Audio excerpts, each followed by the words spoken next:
bites. Your commercial's stupid, you're a no-talent hack, and your donuts are stale. I'm out of here. Fast, fast, fast.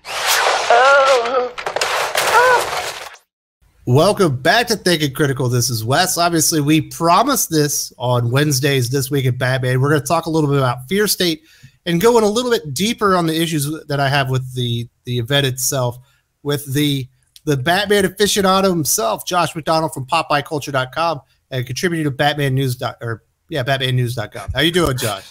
I'm doing well, Wes. How are you?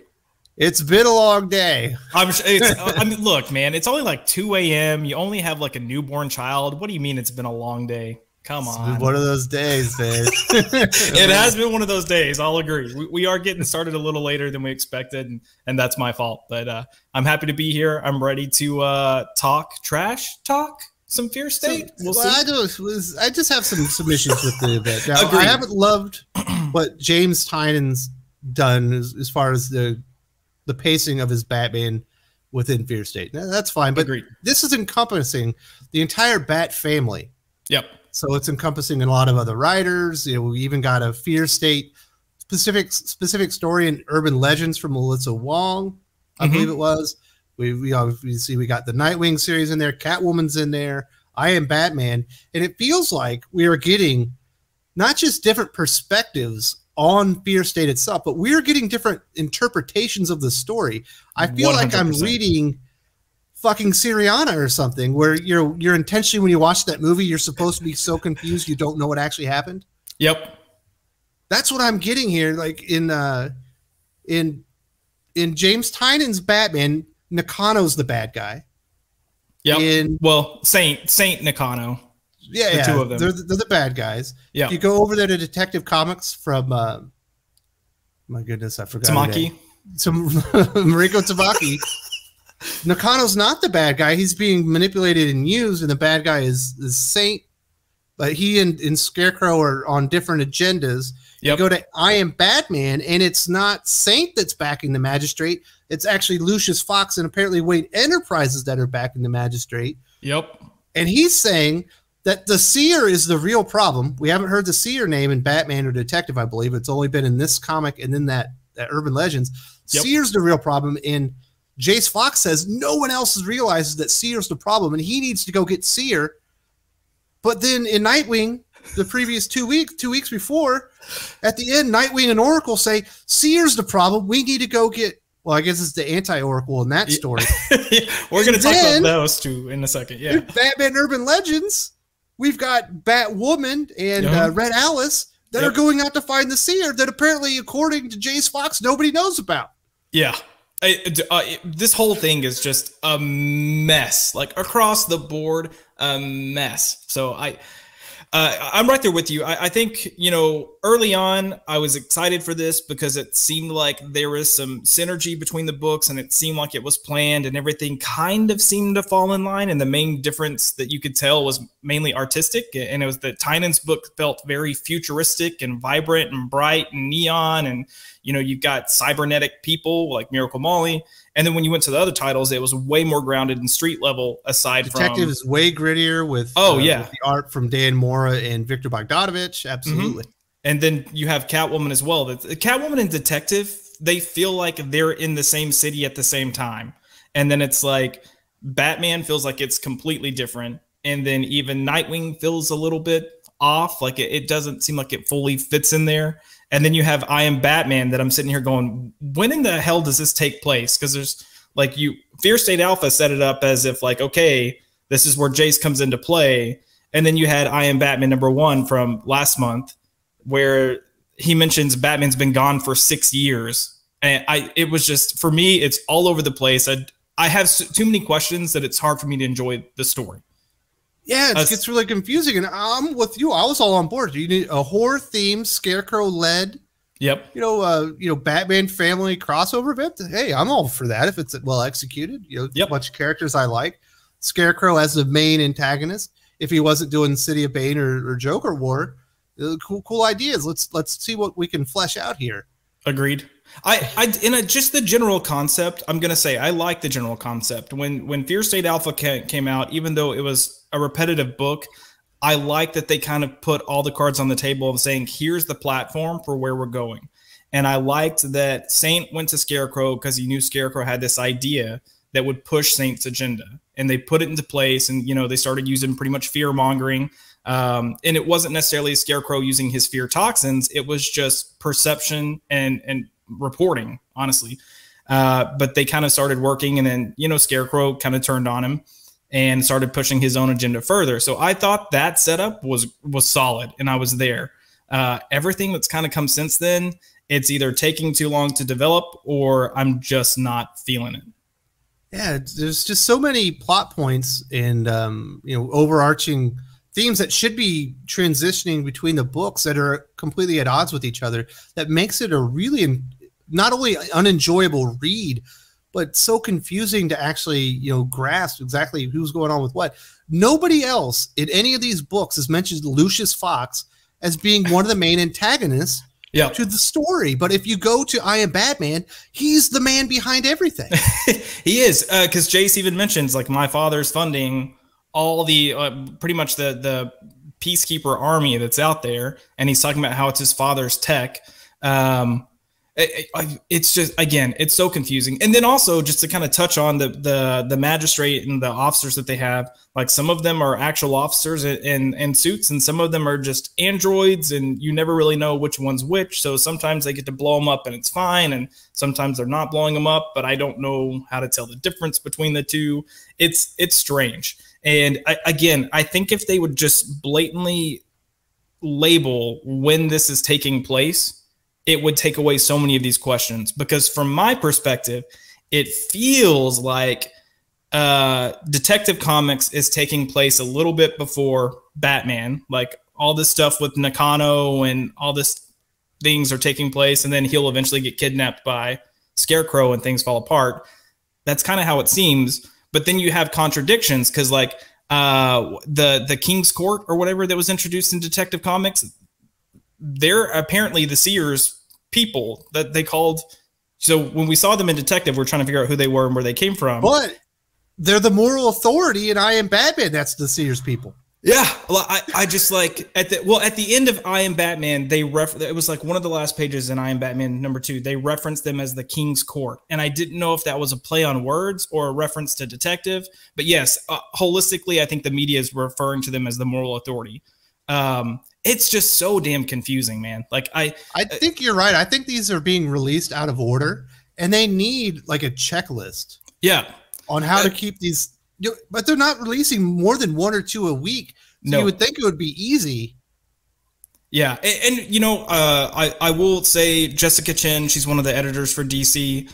In her books, she's been trying to put editor notes in there referencing where different things take place in different stories.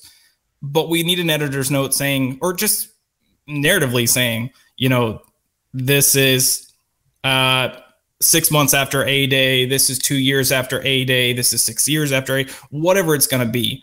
But we need something like that just to get our bearings, because we have 7, 8 books that I think that are touching on this, and then no concept of time anywhere in it. So it's difficult. And then you have the crossover of things that, you know, like I said, you don't know if they're actually referencing it or not. And trying to make your way through this narrative is more work than it should be for 20-page comics.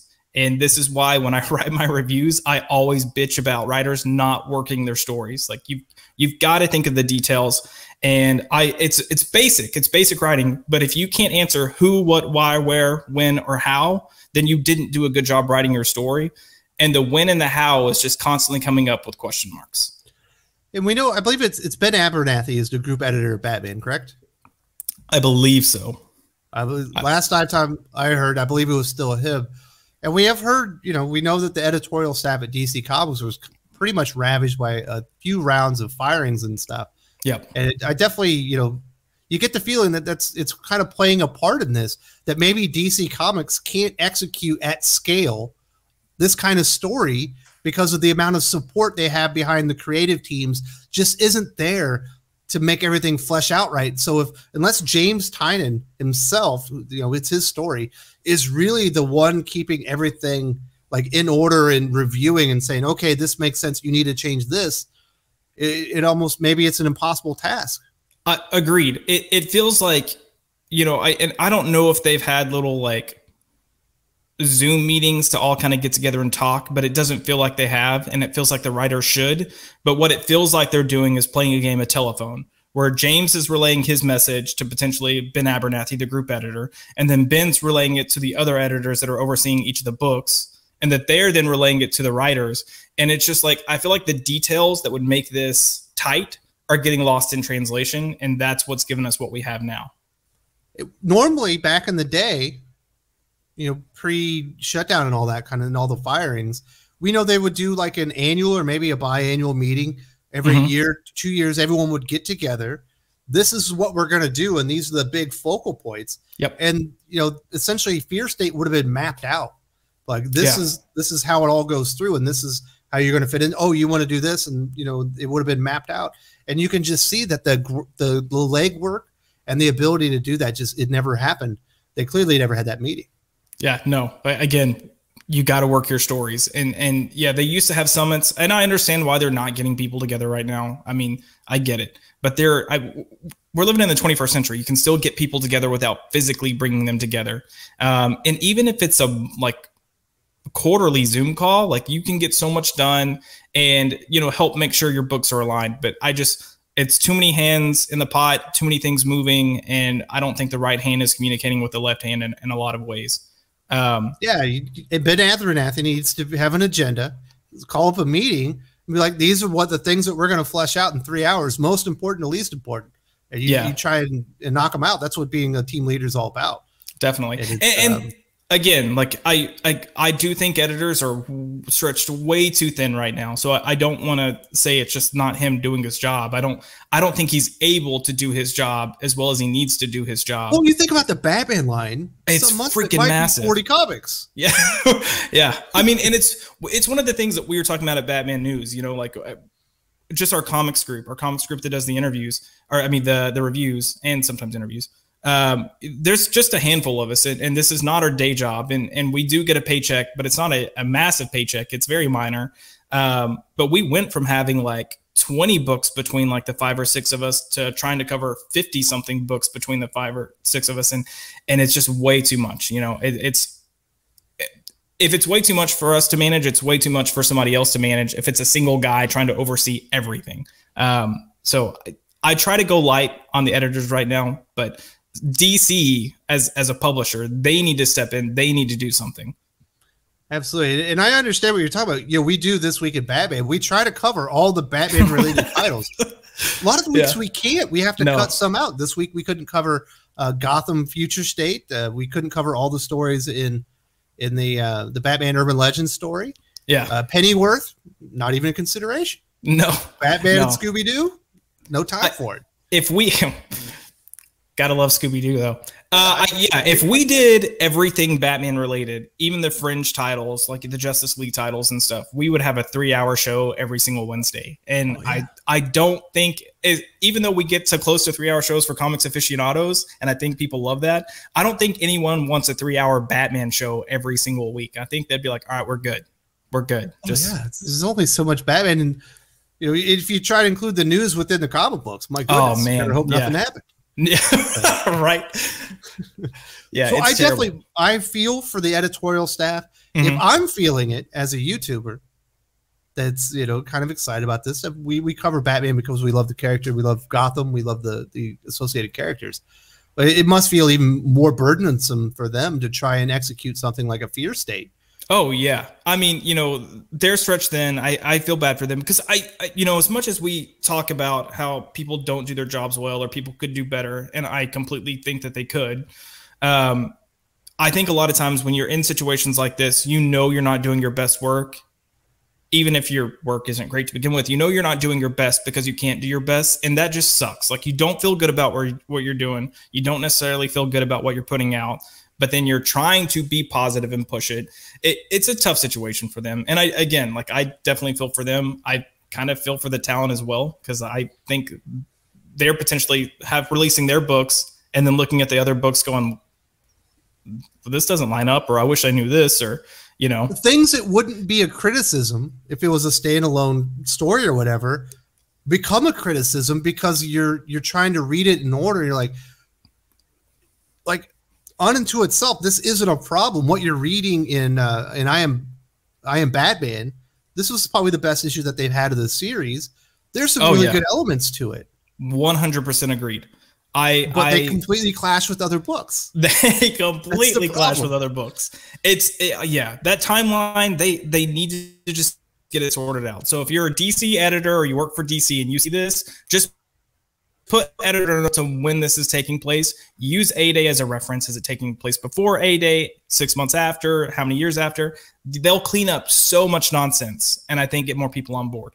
I do want to ask, this whole anti-Oracle seer thing, it's the same thing, right? Is that what we're to understand?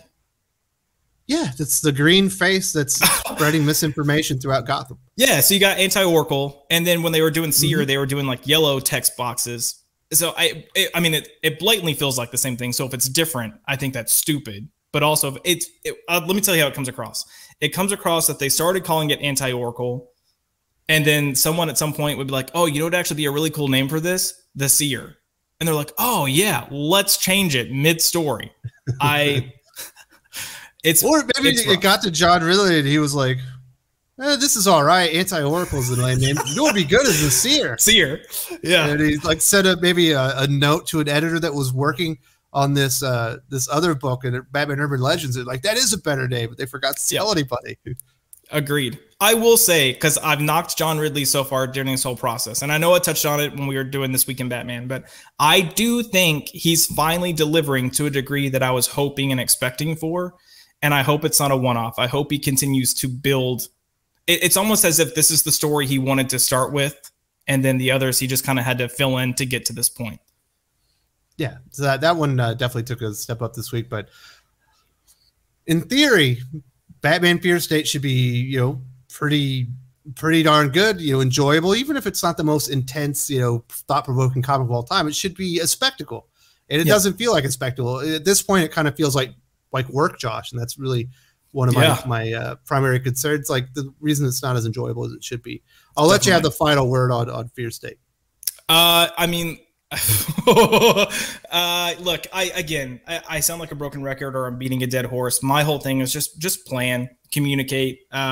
If you're, as much as we love this from a story perspective, because we're readers, there is a business perspective to this, and DC kind of needs to get it together. Because if you continue to do things like this or continue to operate in this way, you're going to damage your brand long term. And things are already rocky, whether the industry wants to admit it or not. Things are rocky, and you've got to play your hand smart if you're going to come out of this and be successful. So the foundation, it seemed like it was set, and it's crumbling quickly. It can be recovered. They just have to be smart and react responsibly.